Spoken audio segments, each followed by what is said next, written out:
말씀에 집중하게 하시고 이 선포되어지는 말씀을 통해서 다시 한번 나를 되돌아보고 오직 하나님 말씀대로 그분의 뜻대로 살아가는 인생들 될 수 있도록 인도하여 주옵소서. 우리를 구원하신 예수님의 이름으로 기도합니다. 아멘. 홍명보 감독이 이끄는 울산 현대가요, 작년에 17년 만에 K리그에서 우승을 했습니다. 한번 PPT를 띄워주시겠습니까? 올해도 보면 이제 이 울산 현대가 이제 2위와 이제 승점 11점 차리로 리그 1위를 굉장히 견고히 지키고 있는데, 그런데 이 울산 현대가요, 처음부터 막 우승 전력이어서 우승을 했던 것은 아닌 것 같아요. 그래서 여러분들 중에 뭐 조금이라도 축구에 관심이 있거나 인터넷을 조금 이렇게 많이 보시거나 이렇게 하시는 분들은 아마 이제 게시글 등을 통해서 이 홍명보 감독이 이 라커룸에서 한번 넘겨주시면 이게 팀이야 하면서 이제 앞에 있는 물건을 걷어차고 막 이제 굉장히 이제 화를 내는 장면이, 이게 이제 굉장히 짤로 유명한 이제 많이 돌아다니는 장면입니다. 그러니까 이게 팀이야라고 말할 때는 어때요? 팀이 잘하고 있었을까요? 못하고 있었을까요? 잘 안 됐겠죠. 근데 이게 이제 전환점이 됐다고 그래요. 그래서 이게 전환점이 되면서 이제 울산현대가 위로 올라가게 되어지는데, 그래서 한 1년 뒤쯤에 왜 감독님 왜 그렇게 화를 내신 것입니까? 이제 물어본 거예요. 인터뷰를 한 거예요. 그랬다 보니까 이제 왜 이분이 이렇게 어떤 과묵하시고 또 되도록이면 좀 어떻게 보면 감정 표현을 잘 안 하시는 분인데, 그런데 이분이 왜 이렇게 화를 냈는가 이제 들을 수가 있었는데요. 그것은 갑자기 화가 나서 막 순간적으로 막 으악 이게 아니고요. 어떤 그동안 잘못하는 어떤 자잘한 잘못들이 쌓여서 이거 진짜 바로 안 잡으면 안 되겠다 싶어서 한번 의도적으로 화를 냈다는 거예요. 그래서 뭐 이제 자세한 인터뷰를 들어보다 보면 뭐 아무거나 찬 게 아니라 차도 안 아픈 거 뭐 그런 거를 찼다고 말을 하는데요. 그런데 왜 이렇게 홍명보 감독이 이렇게 화를 내는가? 이게 뭐 팀이야 하면서 왜 화를 내는가 하면, 한번 이제 뒤편에 보시면 거기에도 또 나와 있어요. 여기 보면 너네 왜 경기하면서 부딪히면 하고 넘어지는 거야 라고 말을 하거든요. 이게 뭔 말인지 아시겠습니까? 한번 질문을 할게요. 여러분, 경기 중에 파울이다 아니다 라고 결정하는 것은 심판이 결정하는 거예요? 선수가 결정하는 거예요? 심판이죠. 맞죠? 근데 이 사람들은요, 자꾸 심판이 파울을 불기 전에 선수가 먼저 파울이라고 생각을 하는 거예요. 그래갖고 넘어지면 어떻게 해요? 막 하는 거예요. 이제 이렇게 하면 어떨까요? 괜히 이제 쟤 뭔가 쟤 크게 잘못했나 보다. 그러면 파울 불면은 괜찮겠죠. 그러면 맞죠? 그러면 이제 뭐 잘 됐으니까 해피엔딩이겠지만, 만약 하고 있는데 심판이 볼 때 아니야 하면서 경기를 계속 진행시켜요. 그럼 어떤 일이 벌어질까요? 얘가 지금 마크를 해야 되는데 마크 안 하고 지금 계속 누워 있잖아요. 그럼 한 명이 지금 비어 있는 거 아닙니까? 그럼 굉장히 또 경기적으로 위험해지는 상황이 벌어지는 것이죠. 특히나 요즘 현재 축구는 어떻습니까? 경기의 흐름을 굉장히 중요시해요. 자꾸 경기가 막 끊어져 가지고 자꾸 좀만 뭐 하면은 뭐 삐 하면 하면 그래 너 잘못했어 뭐 이렇게 뭐 이렇게 부는 게 아니고요. 원활한 경기 흐름을 위해서 어지간한 거는 그냥 넘어갑니다. 이거 그 정도는 괜찮아? 그건 뭐 그렇게 심한 파울 아니야? 하면서 경기를 속행을 시켜요. 특히나 국제 경기일수록 더 그렇습니다. 그런데 이 홍명보 감독이 이끄는 팀이요, 자꾸 뭐 국내 리그 할 것 없이 나가서도 똑같이 하고 있는 거예요. 자꾸 조금만 넘어지면 넘어져가지고 막 뒹굴고 있고, 그러면서 자꾸 위험한 상황들을 초래하고 막 그러다 보니까 이거 안 되겠다 해가지고 그때 홍명보 감독이 이제 걷어차면서 이게 팀이야 이제 했다고 말을 하는데요. 이처럼 여러분들 경기 중에 파울이다 아니다 라고 하는 것은요, 선수의 판단도 중요하지만 그것보다 더 중요한 건 누구의 판단이에요? 심판의 판단이죠. 이것은요, 인간의 죄도 마찬가지입니다. 오늘 본문 1절에 보시면요, 1절 말씀에 한번 띄워주시면 이스라엘 자손이 다시 여호와의 목전에 악을 행하였으므로 여호와께서 그들을 40년 동안 블레셋 사람의 손에 넘겨주시니라. 여러분, 오늘 이 13장 1절 말씀을 읽어보면 어때요? 뭐 특별히 다른 점을 못 느끼겠죠. 뭐 다른 그냥 늘 보던 말씀, 그런 어떤 그냥 사사기에 있는 말씀은 이 패턴 아닌가 하는 그런 어떤 다른 본문과 별반 다를 바가 없는 것 같지만, 그렇지만 여기서도 우리가 주목해 볼 단어들이 있습니다. 그것은 무엇인가 하면 다음에 넘겨주시면 여호와의 목전에 악을 행하였다라는 거예요. 사사기에는요, 이 문장이 계속 반복됩니다. 계속 반복돼요. 여기 나와 있는 것처럼 2장에서 3장에서 4장에서 6장에서 10장에서 이스라엘 사람들이 계속 여호와의 목전에 악을 행했다라는 표현이 계속 반복이 되어집니다. 또 사사기에는요, 이제 또 다른 어떤 결론으로 나타나는 문장이 있습니다. 그거는 무엇인가 하면 한번 그때에는 이스라엘에 왕이 없었으므로 어때요? 사람마다 자기 소견에 옳은 대로 행하였더라. 이게 이제 또 사사기의 또 중요한 주제 아닙니까? 이게 또 이제 보면 이 여호와의 목전에 악을 행하였다라는 말과 함께 또한 이것을 조금 다르게 말별로 그때에는 사람마다 자기 소견에 옳은 대로 행하였다. 이 말인즉슨 무엇을 의미하는가 하면 넘겨주시면 자기들이 보기에는요, 악을 행하지 않았다라는 거예요.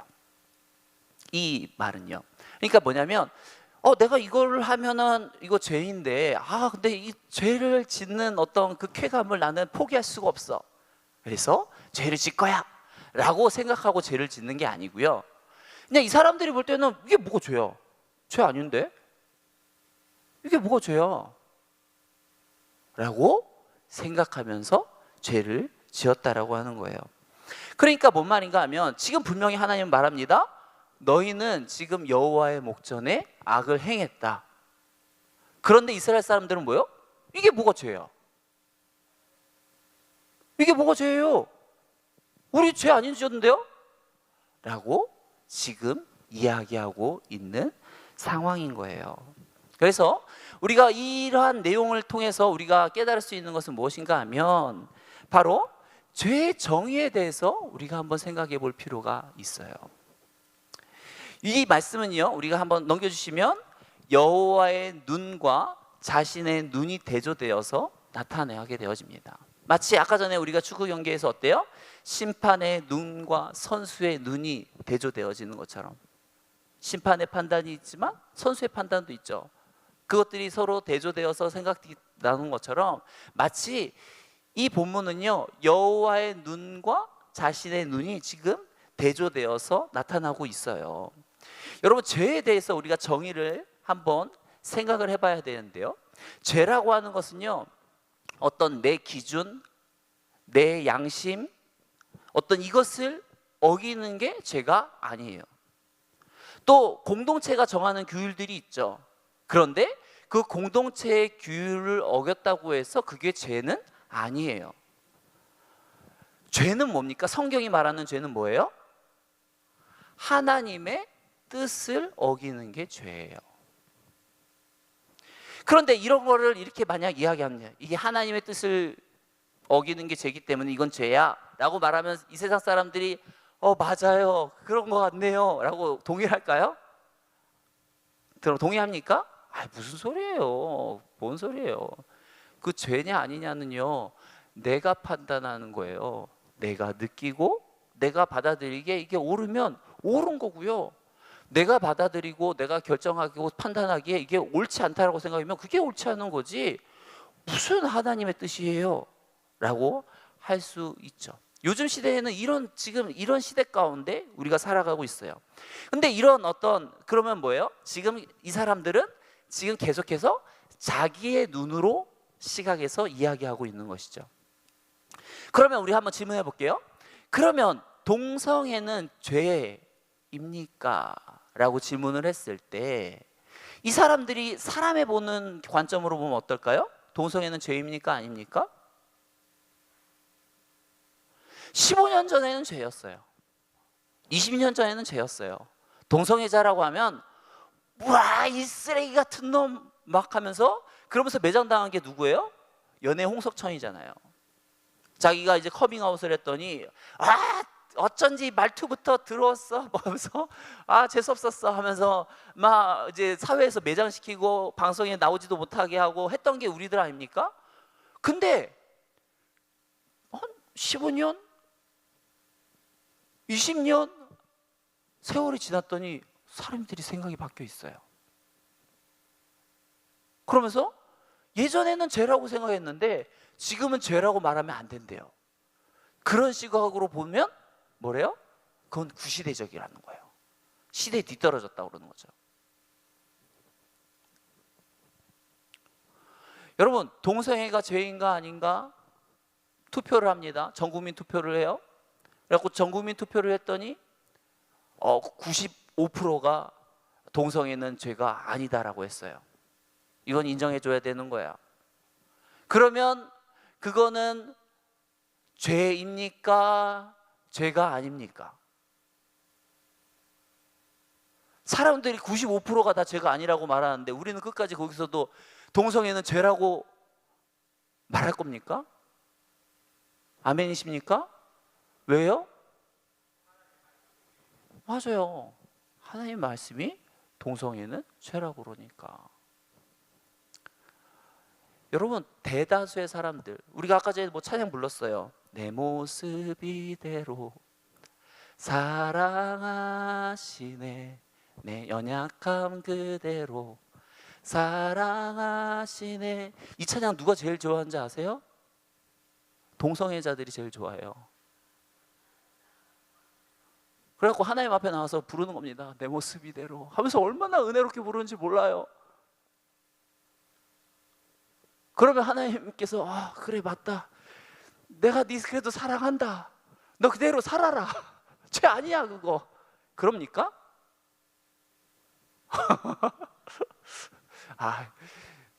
그 사람이 쓰레기는 아니고요, 생각이 쓰레기인 거죠. 네. 그래서 우리가 구별을 해야 되는 거예요. 죄의 정의가, 그만큼 이 죄를 정의한다는 것 자체가 요즘 시대는요 굉장히 어려운 시대입니다. 우리가 죄라고 말했더니 사람들은 죄가 아니래요. 그거는 잘못했다라고 말했는데 그게 뭐가 잘못됐냐요? 요즘은 우리가 지금 그런 시대를 살아가고 있어요. 우리가 함부로 이거는 죄다, 이건 아니다 라고 말하는 것이 참으로 힘든 시기 가운데 있어요. 하지만 우리가 분명히 기준을 삼아야 되는 것은 무엇인가 하면, 대다수의 사람들이, 우리나라의 국민이 몇 프로가 이것을 죄라고 느끼고 안 느끼고, 전문가가 이거는 뭐라고 말하고, 이 시대의 문화가 어떻고, 이런 것과 상관없이 뭐는 죄예요? 하나님의 뜻을 위배하면 그거는 죄인 거예요.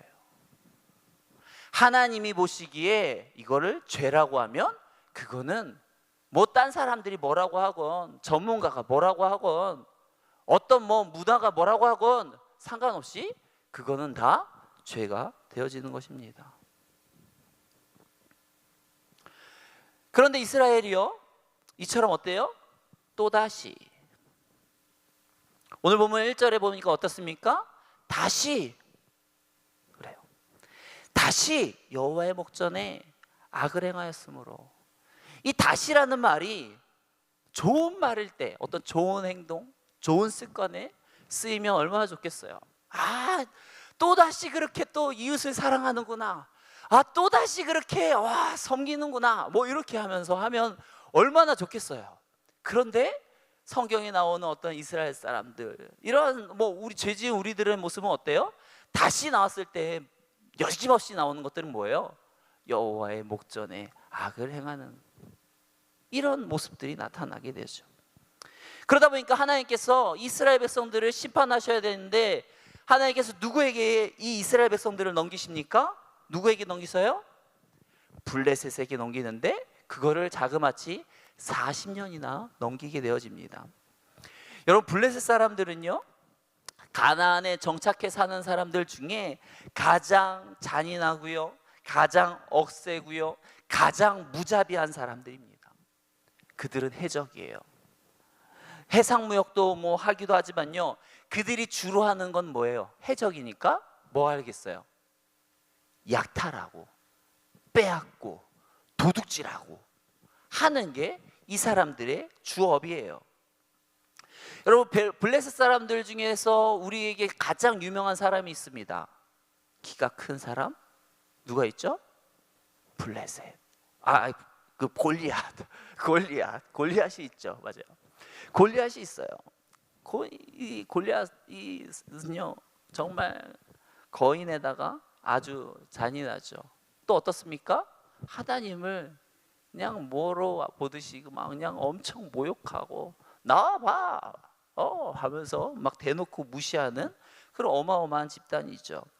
그런데 이런 어마어마한 잔인하고 억세고 무자비한 이 블레셋이요, 이스라엘을요 사사시대 내내 계속해서 괴롭힙니다. 보통 다른 나라들은요 이스라엘을 괴롭혀도 뭐 잠깐 괴롭히다가 말고 이제 그냥 자기 뜻대로 살아가는데, 이 블레셋은요 계속 괴롭혀요. 여러분 사사기 3장 31절 말씀에 보면요, 한번 띄워주시겠습니까? 우리 같이 한번 말씀 읽어볼게요. 에훗 후에는 아낙의 아들 삼갈이 있어 소몬은 막대기로 블레셋 사람 600명을 죽였고 그도 이스라엘을 구원하였더라. 지금 보면 그냥 뭐 다른 걸 떠나서 우리가 쉽게 생각하면 그냥 사사기 3장이죠. 그러면 사사기의 앞부분이죠. 그런데 이 앞부분에서부터 벌써 누가 나와요? 블레셋 사람들이 나오죠.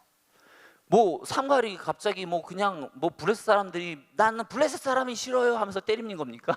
그게 아니에요. 이 블레셋 사람들이 저 보면 이스라엘을 구원하였더라 라는 표현이 나오잖아요. 그러니까 이 블레셋 사람들이 이 사사기의 초반에서부터 이스라엘을 괴롭혔던 거예요. 또 사사기 10장 7절 말씀에 보면요, 같이 한번 읽어보겠습니다. 여호와께서 이스라엘에게 진노하사 블레셋 사람들의 손과 암몬 자손의 손에 그들을 파시매. 이게 보면 우리가 이제 얼마 전까지 나누었던 입다의 때입니다. 입다의 때예요. 그런데 블레셋은 어때요? 우리가 얼마 전에 보았던 입다의 때까지 계속 이스라엘을 괴롭힌 것을 알 수가 있어요. 이처럼 블레셋은요 어떤 사사시대 초기서부터 이 마지막 정말 이 삼손에 이르는 시기에 마지막 사사 아닙니까? 그런 시대까지 계속 이스라엘을 괴롭혔던 어떤 족속이 바로 블레셋인데, 근데 이 블레셋이요 어마어마한 민족입니다. 어마어마한 민족이에요. 그 당시로서는 상당히 높은 수준의 어떤 문명, 특히나 철기 문명을 가지고 있어요. 가장 뭐 어떤 청동기로는요 상대할 수조차 없는, 그냥 뭐 상대하면 부서지고 마는 그런, 뭐 청동기로는 여러 번 베야 되는데 철기 한 번이면 죽잖아요. 그런 어떤 이제 무시무시한 문명을 가지고 있다 보니까 이스라엘 사람들이 이 블레셋을 상대하기가 쉽지가 않았어요. 그러다 보니까 단지파가, 여러분 단지파가 어디에 있죠? 이스라엘의 지도에 보면 위에 있습니까? 밑에 있습니까? 위에 있죠. 이거는 이제 어떤 나중에 지도를 본 사람들은 위에 있다라고 말하는 거예요. 원래 단지파를 어디에다가 땅을 배정을 해주는가 하면 남유다 옆에다가 배정을 해줍니다. 단지파가 유다 옆에 붙어 있었어요, 조그맣게. 근데 이 단지파가 이사를 가요. 저기 멀리 이스라엘 꼭대기로. 왜 가는가 하면 그 옆에 블레셋이 있거든요. 블레셋은 어떤 민족입니까? 약탈하는 도둑놈들이죠. 그러니까 계속 옆에 붙었더니 계속 도둑놈들이 뭐 때만 되면 와가지고 약탈하고 괴롭히고 사람 죽이고 이래 놓으니까 진짜 도저히 살릴 수가 없다. 그냥 도망가자. 우리가 간다 하고 저기 위로 가버린 거죠. 그런데 이처럼 블레셋처럼요 농사도 안 짓고요 계속해서 남을 침략해서 뺏어먹는 이 도적들에게 하나님께서 이스라엘을 몇 년 동안 맡기셨다고요? 40년이요. 근데 이러한 잔인한 종족이요, 어떤 이스라엘을 40년 동안 다스렸다라는 것은요, 그냥 이스라엘을 거의 아작날 정도로 탈탈탈탈 털어먹었다는 거예요. 여러분, 우리나라도 보면 일제 치하에서 35년 반을 있지 않습니까? 그때 보면요, 1917년에 한번 띄워주시면 이광수 선생님의 어떤 무정 같은 소설들이 나옵니다. 참 대단한 인재이죠. 얼마나 반짝이는 재능입니까? 그런데 이 사람들이 나중에 다 뭐 하는지 아세요? 다 친일파가 되죠. 그래서 나중에 물어보는 거예요. 왜 친일로 빠졌어? 왜 너같이 어떤 지식인이 왜 그쪽으로 빠지게 된 거야? 물어봤더니 뭐라는 거예요? 일본이 무너질 줄 몰랐다는 거죠. 자기가 생각할 때는 일본은 절대 무너지지 않을 거라고 생각했다는 거예요. 그러다 보니까 어떻게 해요?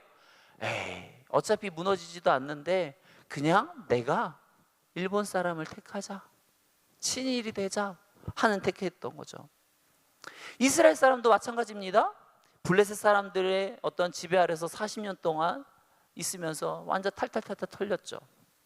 그러다 보니까 어떻게 해요? 이 블레셋 사람들은 대단합니다. 문명도 뭐 철기 문명에다가 성격도 괴팍하고 얘네들이 가지고 있는 땅도 어마어마하고 뭐 아무도 얘네들을 상대할 수 있는 사람도 없는 것 같아요. 이거 뭐 길도 없고 빛도 없고 어떻게 할까요? 그냥 나도 되는 대로 살자. 순응해서 살자. 뭔 믿음이고 그러냐. 그냥 쟤네들이 하라는 대로 하고 쟤네들한테 잘 보여서 잘 먹고 잘 살자 하는 이런 어떤 동화되는 쪽으로 이스라엘도 젖어 들어갔던 것이죠. 그러다 보니까 이스라엘이 어떤가 아세요? 여러분들 사사기는 어떻습니까? 이 패턴이 있죠. 이스라엘이 죄를 짓습니다. 그럼 어떻게 해요? 하나님께서 이민족을 보내셔서 그들을 징벌합니다. 그럼 어떻게 해요? 얘네들이 괴롭습니다. 그러니까 어떻게 해요? 하나님을 부르짖습니다. 하나님 잘못했어요? 그러니까 하나님께서 어떻게 해요? 그들을 용서하시고 그들을 구원할 사사를 보내십니다. 그리고 사사를 통해서 그들을 무찌르시고 그들에게 평화를 줍니다. 근데 어떻게 해요? 평화가 있으면 그들이 또 죄를 져요. 그러면서 또 다시 이민족을 주시고 뭐 이런 식의 이제 패턴들이 이제 가게 되어지는데, 근데 이런 패턴이 어떻게 해요? 그냥 동일하게 계속 이 패턴으로 가는 게 아니고 나선형으로 가는 거예요. 나선형으로 점점. 네. 처음에는 죄를 지었고 하나님께서 어떤 심판을 하시면 조금 몇 대 맞으면은 잘못했어요 하면서 용서했어요 하는데, 나중에는 어때요? 맷집이 세지는 거죠. 때려봐. 10대를 맞고 20대 맞고 해도 버티다가 21대도 못 맞겠어. 잘못했어요 하다가 이제 계속해서 어떻게 해요? 계속 맷집이 늘어나는 거죠. 그러다가 마지막 산손 때가 되어지면 어떻게 돼요? 여러분, 이 마지막 삼선, 이 사사기 13장에는요 이스라엘 사람들이 아예 하나님을 부르짖지도 않아요. 하나님께 잘못했다고 해야지 하나님이 도와줄 텐데 하나님께 회개를 하질 않아요. 그 정도로 이스라엘이 어떻게 해요? 동화되었고 타락한 모습을 보이게 되어집니다. 어떻게 보면 하나님은 어때요? 공의의 하나님이세요. 공의의 하나님이 어때야 돼요? 이스라엘이 잘못했어요. 그래, 잘못했지? 너 그러면 안 된다? 내가 너 도와줄 사람 보내줄게. 이래야지 어떤 공의의 하나님이 맞는 것인데, 근데 하나님은 어때요? 은혜의 하나님이시죠. 사랑의 하나님이세요. 그래서 끝까지 매 맞아가면서도 회개하지 않는데도 불구하고 하나님께서 어떻게 합니까? 사사를 보내주세요. 삼손을 보내주시는 것들을 우리가 알 수가 있습니다. 그러면서 이제 구원의 역사를 시작하시는데요, 우리 3절부터 5절 말씀까지요 한번 같이 하나님의 말씀을 읽어봤으면 좋겠습니다. 여호와의 사자가 그 여인에게 나타나서 그에게 이르시되 보라 내가 본래 임신하지 못함으로 출산하지 못하였으나 이제 임신하여 아들을 낳으리니 그러므로 너는 삼가 포도주와 독주를 마시지 말며 어떠한 부정한 것도 먹지 말지니라. 보라 내가 임신하여 아들을 낳으리니 그의 머리 위에 삭도를 대지 말라. 이 아이는 태에서 나옴으로부터 하나님께 바쳐진 나실인이 됨이라. 그가 블레셋 사람의 손에서 이스라엘을 구원하기 시작하리라 하시니 하면서 여호와의 사자가 이 부림을 가진 아기를 가지지 못하는 여인에게 갑자기 나타납니다. 그러면서 네가 아들을 낳을 것이다 하면서 근데 네가 이 아들을 낳을 텐데 몇 가지 금기할 것이 있다 하면서 말하죠. 뭐를 금기합니까? 두 가지. 먼저 포도주와 독주를 마시지 말고요. 또 한 가지는 뭐죠? 삭도를 대지 말라고 말을 합니다. 그런데 이 포도주와 독주를 마시지 말라고 하는 것은요, 여러분 한번 보세요. 삼손에게만 하는 말이 아닙니다. 그럼 누구도 먹지 말라는 거예요? 엄마도 먹지 말라는 거예요. 엄마도 먹지 말라고요. 왜 하나님께서는요 이 삼손의 어머니에게까지 어떤 포도주와 독주를 마시지 말라고 하는 것일까요? 여러분 가나안은 어떤 문화입니까?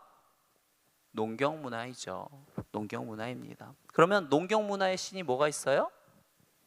바알, 아세라 뭐 이런 것들이 있습니다. 그래서 이 바알 신전 옆에는 뭐가 있어요? 어떤 신전이 있습니다.